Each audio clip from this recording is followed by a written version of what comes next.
there, spooky friends, and welcome to another episode of Pastatime with the Scariest Podcast. Woo! I'm Robin Grace. This is Adam Diaz. Hello. And today we're here with another boatload of Pastatime, of creepypastas. Shit. Adam, why don't you tell us what creepypastas are? Indeed, we're here with another boatload, meaning 4 creepypastas or short fictional horror stories. You can find these short fictional horror stories on internet communities like Creepypasta, the SCP Foundation, the No Sleep subreddit, and sometimes we even get some sent to us by emailing, a place that Robin's going to tell you about in a second. But I will say we are reading 2 homegrown Pastatimes tonight, which I'm pretty excited for. But Robin, if someone had a story they either wanted to suggest we read or that they themselves wrote and would like to have read on the show, where can they reach out? You can send it to our email, pastatime@scariest.com, or you can go to our website, scariest.com, fill out that contact us form on there, and then you can do it that way. Indeed. We would love to hear from you, and we're going to get right into things with our first creepypasta of the show. I believe Robin will be going first. All right. So my first story here is from I believe it's from the Short Scary Stories subreddit. And it's from Confra. This is posted 6 years ago. It was so long ago. But it's an oldie, Annoying. But will it be a goodie? An oldie, but maybe it'll be a goodie. It's titled Annoying Neighbor. You know, we all have those. Okay. So the story goes. I used to live in a small building downtown. One of the reasons I moved out was the bad neighborhood, including this guy in the apartment right over mine. He was a weird-looking fella who mostly kept to himself. Around midnight, though, there was frequently a strange noise that got on my nerves. It wasn't loud, to be fair, but I have really light sleep, so it was hard to get my eyes shut with those little bumping sounds going on and on.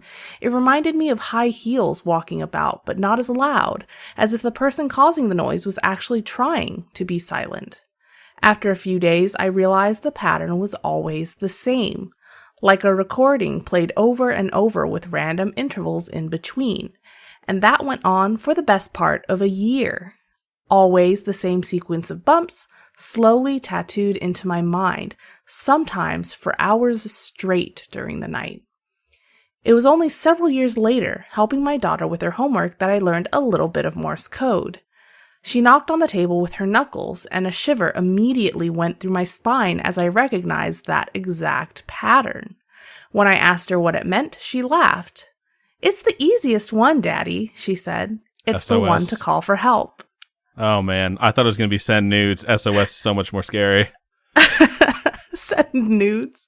Yeah, that one, it's short and sweet. When I read that, I was like, oh yeah, this is a good one. Because it's like, I don't know Morse code, you know? But I think SOS is one of the ones that people should know. Yeah, they made it easy because S is 3 short, O is 3 long. So that's all you need to know. Tap, tap, tap, tap, tap, tap, tap, tap, tap. So, wow. Pretty shocked that guy didn't know Thanks. that. My dad taught us that when we were really young, actually. Really? My dad was a Marine, though, so he taught us a lot of crazy shit. But I thought that was normal growing up, but apparently it's not, so. That would be true. It is not normal. It's good to know, though, so I recognized it pretty quickly. And this guy's daughter recognized it, too, just saying. So, at some point, being a young person, occasionally you do cross stuff like this. But, yeah, it's a good one. Nice way to start the show, Robin. Thanks. All right, so I'm going to go ahead and move into our second creepypasta of the show. This one and the one to follow, read by Robin, both came from one spooky friend named Maddie. Thank you so much for sending these in. We sincerely appreciate it. It is so awesome that you guys choose to share your creative works, because as someone who writes a lot and whose degree is in creative writing, sharing something you wrote is kind of a special kind of terrifying, so it's very brave of you to send this in. All right. It's called The Boy with the Mismatched Eyes. And it goes like this. I was running through the forest, weaving in and out of the trees, the roots and branches sticking out all over, trying to trap me. I turned my head to see if I had lost it, the haunting, floating thing. I've seen this happen before. The forest, the roots, the black figure. I've seen them all in a dream before. This time, however, I couldn't tell whether it was another dream or reality. The pain, it felt real. That burning sensation seemed to fill every corner of my body. My legs, my lungs, and my feet, they were on fire. Never have I felt this in my dreams. The forest seemed to go on forever. Trees and more trees and branches and roots. Then I felt myself being pulled into a dark shed that seemed to appear out of thin air. At least I hadn't seen it prior. It was him. I tried to scream, but his soft, cool hand covered my mouth. He held me up against his chilling body, piercing my skin as if ice ran through my veins. Yet my body seemed to be overheating from all the running. My first thought was that someone that was helping the floating thing get me and was trying to hurt me. I struggled against his tight grip. All I wanted to do was get away. This never happened in my dreams. I looked around for a means of escape, but darkness was the only thing that greeted me. I tried to kick out to see if anything would hit him. Instead, something fell, catching a sliver of moonlight, and hit me in the head.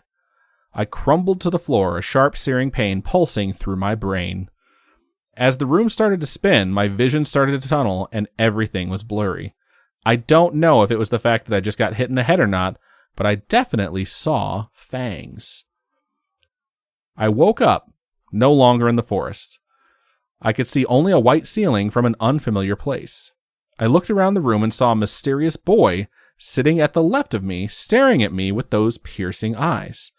There was a difference in color, with one being blue, the other red. The blue color calmed my panic for a moment. It seemed familiar, but only for a moment. I tried to sit up, but he laid me back down. You need your rest.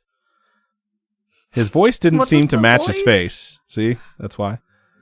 Okay. You took quite the hit to the head. There was something underlying in his tone. He was right, though. My head was pounding. What happened? Where am I? Who are you? But he only ignored me, stood up, and walked out of the room through the dark wood door. His right eye, the red eye, was glowing. Against his request, I got up and tried to look for a way out. It took me a few tries to get up, but eventually the dizziness settled enough where I could walk. I wanted to follow him, see how I could make my escape, but when I ran over to the door, it was locked. The room gave off an ominous feeling, with its black fabrics and its dark maroon walls that seemed to be breathing. The steady in and out movement was mesmerizing, almost comforting in a way, but every now and again, a hand-like shape would reach out. I felt like I was trapped with the darkness of the room swallowing me. There was a window at the far end of the room which struck my curiosity, and I walked over to look outside. What I saw was amazing. The sunlight pierced through the darkness of the room. A meadow filled with flowers stared back at me, but it was short-lived. A hell-like scene replacing the once comforting scene which now was half the meadow straight down the middle. The sky looked like a sunset, but the ground was set ablaze. The earth cracked and lava seemed to be pooling over. Hot, hot. The view changes depending on who's in the room. His voice boomed from behind me. I whipped around, staring straight at his weird eyes. Everyone with two different color eyes is going to be like, I'm so offended. Oh. Why is it... Heterochromia, it's a thing, guys. Nah, it's because one of them's red. Why is it split in two like that? Why did it change like that when you walked in, I asked, thinking he'd be distracted so I could escape. You sure ask a lot of questions, Alana.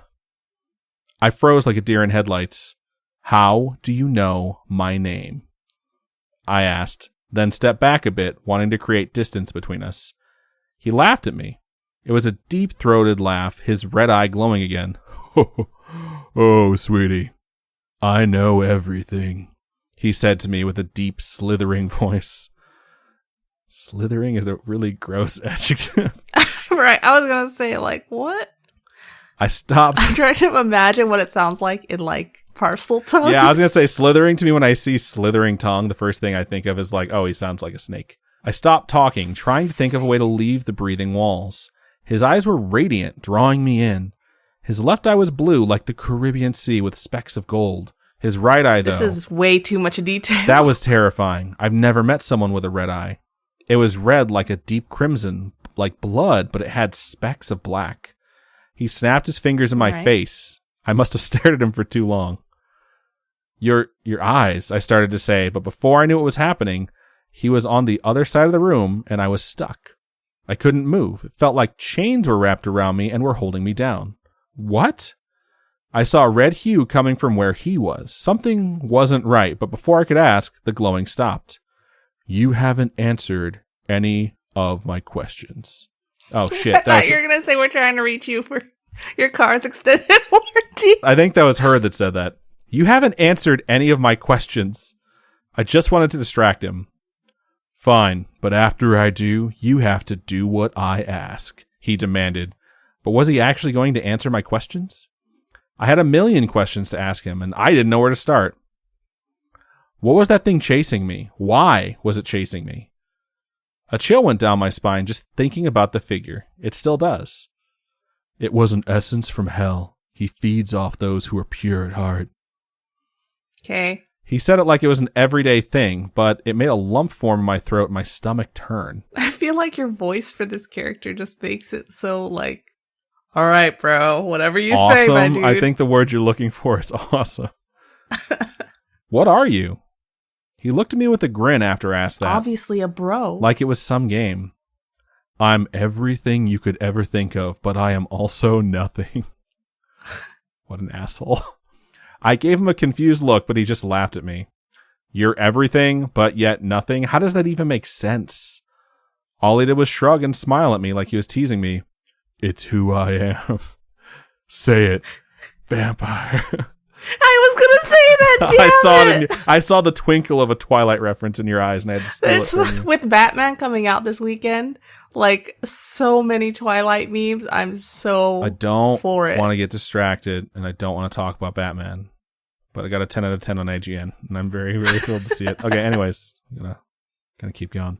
It's who I am, he said, stretching out his arms as if presenting himself. And who hot. are you exactly? I asked, getting fed up with his little game. His hood fell over his pale forehead, hiding his mismatched eyes. It was like he couldn't look at me anymore, like something had shifted. I'll tell you, but you have to open your eyes. No, sorry. I'll tell you, but you have to open your eyes. I sat up straight in bed. So it was just a dream. Everything seemed so real. I couldn't get those eyes out of my head. As my breathing because they're your eyes. As my breathing slowed back down and my heart returned from my throat, I noticed my closet seemed to have a glow coming from it. Did I leave something on? I got up, figuring I was awake, so I might as well not waste electricity, and headed over to turn off whatever it was that was glowing red. I got closer to the closet, the red coming from eye level now, wanting to just go back to bed. As I opened it, all I saw was fangs coming towards me, and then I was staring down at my body, face to face, with the boy with the mismatched eyes. What? So they became a ghost? Sounds like it. As I opened it, all I saw was fangs coming towards me, and then I was staring down at my body, face to face with the boy with the mismatched eyes. Like, were they the boy with the mismatched eyes, and now they're out of their body? No. No, the boy with the mismatched eyes murdered them. So the boy with the mismatched eyes had fangs and heterochromia? Bang, bang. Holy shit, that's awesome. He sounds super hot. I need his name so I can have a shirt that says Team Boy with Mismatched Eyes. He sounds like Jade or Floyd from Twisted Wonderland. I hate you so much for working Twisted Wonderland into this show. I mean, but I'm right. Why don't you tell folks what Twisted Wonderland is? Twisted Wonderland is a Disney game that was first released in Japan, I believe. But it's like you are a guy that ends up in this boys' school, and it's just a whole bunch of guys, but all the guys are broken up into different houses, and the different houses are like kind of like Hogwarts houses, but for this, it's like different villains, like different Disney movie villains. So like there's the Queen of Hearts or Maleficent or like a Jafar type thing. And so each character in those houses is like a character from the movies. So like Jade and Floyd are Flotsam and Jetsam from The Little Mermaid. So they each have the opposite colored eyes, and they have bitey teeth. Interesting. And this story reminded you of that, so yeah. Good work, Maddie. Thank you so much for sending that in. We appreciate it. And before we move on to your second story, we're going to take a quick commercial break. All right, welcome to the other half of this episode. So, this next email is actually from Maddie as well, and this story is titled A Normal Day at Work. And I have a feeling this is going to be anything but normal. Get it? Because it's a creepypasta. I get it. It was a really bad pun. The Crypt Keeper would be proud. Can you sound like him? He sounds like ha ha ha ha ha ha ha ha. I did it on that one story that made me do it. I don't want to do it again. Okay, so titled Normal Day at Work. All right. What started as a normal day would soon be the worst and last day of work that I'd ever stumble upon. I'm a funeral attendant, which suits my name, Alexis, which actually means helper or defender. It is my job to wake up every morning and help out the funeral director and, oh fuck, or as I know him as, my father. The funeral home has been in the family for generations, and my family's been the laugh of the town. That's fucked up. Those people work hard, y'all. Like, why do people make fun of them? I don't understand. People always called us vampires or Satanists, saying we worship the dead. Our pale complexion and dark hair didn't help our cases. I didn't mind, though. It's not like I have to speak to any of them anyway, at least not anymore. It was a Tuesday, one of our slower days here at Woodland Funeral Home, and it was my turn to clean the selection room. I was going to say skeleton room. They have those? Fuck. I was in the middle of washing a mascara smudge from a chair when the phone rang. It was only a mere 8 a.m., and I was the only one around. I answered the phone and heard heavy breathing on the other side. "Hello?" I said into the phone, a little nervous for what the call might be about. "Hello, I need a body picked up from the women's mental institution right away." A deep and oh fuck, okay. I gotta redo it because I get the voice at the end. "Hello, I need a body picked up from the women's mental institution right away," a deep and raspy voice said on the other line before it went dead. That was pretty good. That was deep and raspy. Good job. Thanks. I had never heard of a mental institution, so I had to do a little research. I took the phone with me and typed the number into the search engine on my phone. The only thing that popped up was a picture, an address, and the words, Women's Mental Institution. But something was off. The picture looked like it was taken back in the 1960s, and when I clicked on the Pictures tab, the photos I found were unimaginable. There were people in chairs with things wired to their heads, some were strapped to their beds, and all of the patients looked like zombies. No wonder we got a call about picking up a dead body. But no matter what I thought of the place, I still had to go and get it. I mean, this is part of my job. The sky made it look like it was late afternoon instead of late morning, and the tedious drive to the building was tense. It wasn't long before I had left the part of town I felt comfortable in and headed towards the town square. The feel of that part of town always made me feel like I was under a microscope. Something about it made it feel like a whole other town in a completely different city. Everyone I passed by had a blank expression and stared me down, turning their heads as if they were an owl, following me, my every move. The closer I got to the building, the heavier the burden of discomfort grew in my chest. I pulled up in the ominous building that looked like it had been run down for years, but had people walking in and out of the institution. I nervously got out of the car, holding my bag close to me and grabbing the stuff I needed to collect the body. I walked towards the cement steps, my legs shaking with every step I took. There was a nurse in personal protective equipment, PPE, that was waiting for me at the top of the never-ending steps. "You must be here for Galinda." Gelenda. Galinda? Sounds right. It was a horrible way to go. "Follow me." The voice that came out of the woman was soft. Ugh, okay, hold on. "You must be here for Galinda. It was a horrible way to go. Follow me." The voice that came out of the woman was soft and angelic. It made me forget that I was so nervous. I followed her into the building and down the longest, eeriest hallway I'd ever been in. We walked by doors with hands reaching out from the bar windows and screaming patients. Some yelled out for help and others for death. We stopped at a door at the end of the hall that was silent compared to the others.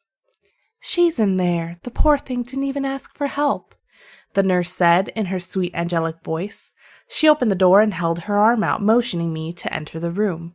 I walked into the room and heard a heavy slam behind me. I turned quickly around only to see that the door was shut, but before I could freak out, a sweet aroma filled the room. My vision began to tunnel and I blacked out. That's when I no longer controlled my body, only my mind.